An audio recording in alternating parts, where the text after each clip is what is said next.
ఏ రంగంలో పనిచేసే కార్మికునికైనా కనీస వేతన 26,000 రూపాయలు చెల్లించాలని, కాంట్రాక్ట్ అవుట్సోర్సింగ్ ఉద్యోగులకు మినిమం టైం స్కేల్ అమలు చేసి రెగ్యులర్ చేయాలని, నెలల తరబడి బకాయి పెట్టిన స్కూల్ ఆయాల, పంచాయతీ కార్మికుల వేతనాలను తక్షణం చెల్లించాలని కోరుతూ సిఐటియు ఆధ్వర్యంలో కాకినాడ కలెక్టరేట్ వద్ద ధర్నా నిర్వహించి రాజా సర్కిల్ వరకు ర్యాలీ చేసి జాయింట్ కలెక్టర్ అపూర్వ భారత్కి వినతి పత్రం అందజేశారు. 10 రోజుల్లో సంబంధిత డిపార్ట్మెంట్ అధికారులతో యూనియన్ నాయకత్వానికి జాయింట్ సమావేశం నిర్వహించి సమస్యలు పరిష్కరించేందుకు కృషి చేస్తానని జేసీ హామీ ఇచ్చారు. ఈ సందర్భంగా సిఐటియు అఖిల భారత ఉపాధ్యక్షురాలు జి బేబిరాణి, జిల్లా ప్రధాన కార్యదర్శి చెక్కల రాజ్ కుమార్, ఉద్యోగ సంఘాల నాయకులు మాట్లాడుతూ ఆంధ్రప్రదేశ్ రాష్ట్రంలో 71 రకాల షెడ్యూల్ పరిశ్రమల వేతనాలను సవరించి 15 ఏళ్లు గడుస్తుందని, 2026లో కూడా 2011లో నిర్వహించిన వేతనాలను నేటికి చెల్లిస్తున్నారని ఆవేదన వ్యక్తం చేశారు.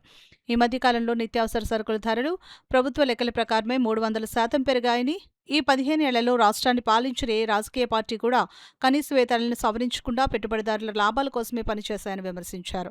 రాష్ట్రంలో కనీస వేతన సలహా మండలి రాజకీయ నిరుద్యోగులకు ఆశ్రయంగా మారిందని ఎద్దేవా చేశారు.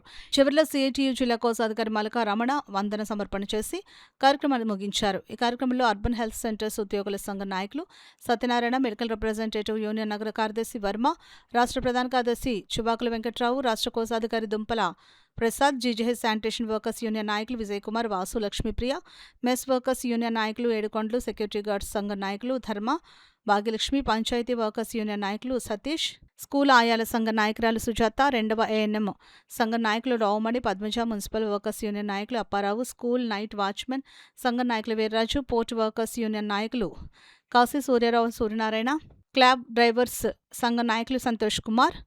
ఈ కార్యక్రమానికి AP anganwadi workers and helpers union జిల్లా ప్రధాన కార్యదర్శి చంద్రావతి, ఆశా వర్కర్స్ యూనియన్ జిల్లా ప్రధాన కార్యదర్శి Chandramalla Padma, retired employees association రాష్ట్ర ప్రధాన కార్యదర్శి కె సత్యరాజు మద్దతు తెలియజేశారు. సిఐటియు వర్కింగ్ కమిటీ సభ్యులు షేక్ పద్మ, నక్కెళ్ల శ్రీను, కామేశ్వరి, టి రాజా, మేడిశెట్టి వెంకటరమణ, పల్లెవెల్లి వీరబాబు, ఎల్ఐసి సత్యనారాయణ, కాళ్ల నాగేశ్వరరావు తదితరులు పాల్గొన్నారు. సాధారణ కార్మికుడు 6,000 జగన్ ఇచ్చాడు, ఈయన 6,000 ఇస్తున్నాడు, అది కూడా నెలల బకాయిలు పెట్టి.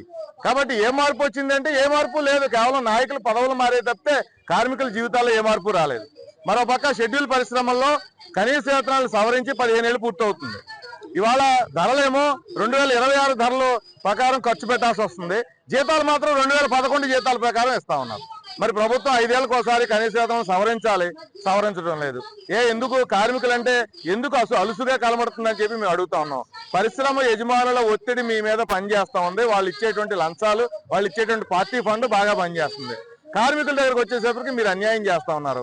కాబట్టి షెడ్యూల్ పరిశ్రమల్లో కార్మికులకే కనీస వేతనం 26,000గా నిర్ణయించి అమలు చేయాలని చెప్పి మేము డిమాండ్ చేస్తా ఉన్నాం.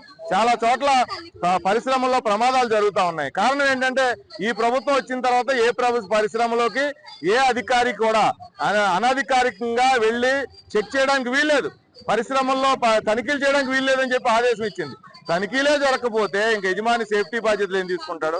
కాబట్టి విశాఖ స్టీల్ ప్లాంట్ పటిష్టమైనటువంటి సంస్థల్లో కూడా ప్రమాదాలు జరిగి 10ల సంఖ్యలో కార్మికులు చనిపోవడానికి ఈ తనిఖీలు లేకపోవడమే కారణం అని చెప్పి మేము అడుగుతా ఉన్నాం. కాబట్టి ఈ తనిఖీలను ఆపినటువంటి 4 లేబర్ కోడ్లు తక్షణం రద్దు చేయాలి. ఏ రంగంలో పనిచేసే కార్మికుడికైనా కనీస వేతనం 26 ఇవ్వాలి, ప్రతి కార్మికుడిని రెగ్యులర్ చేయాలి. అంతవరకు కూడా ఈ పోరాటం కొనసాగిస్తాం. ఇది ప్రారంభం మాత్రమే, కూటమి ప్రభుత్వం గమనించాలి. లేదంటే 2029 ఎన్నికల్లో మీ ఓటమికి ప్రధాన కారణం కార్మికులను పట్టించుకోకపోవడమే